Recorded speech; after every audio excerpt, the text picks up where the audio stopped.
All right, for the record, I'm not a professional mechanic or body shop guy or professional anything for that matter. But I do like turning my own wrenches. I like doing my own work. I get some personal satisfaction out of it.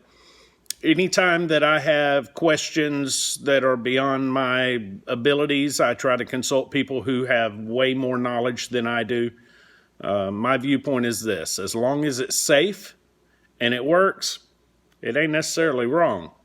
So when I show a video like this, understand I'm not saying this is the way to do it. It's the only way to do it. I ain't even saying it's the right way to do it.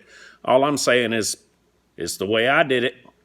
So today we're going to shave the door handles on the stupid truck. We're going to do the body work side of the thing. We'll work on the door poppers and doing the inside electronic part of it when we get to the interior of the cab.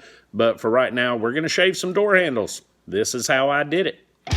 I'm Johnny Mac, and this is my garage, where we never get anything right on the first try. Join me as we work on super cool projects around the garage. Go to car shows and cruise-ins where we'll showcase classic cars and trucks, hot rods, rat rods, and mini trucks. Along the way, we plan to turn this 88 S10 into a show-worthy lowrider. We never know what's going to happen, but one thing's guaranteed. Sometimes you got to tear it all down and start over. And that's what makes this the Wrong Way Garage.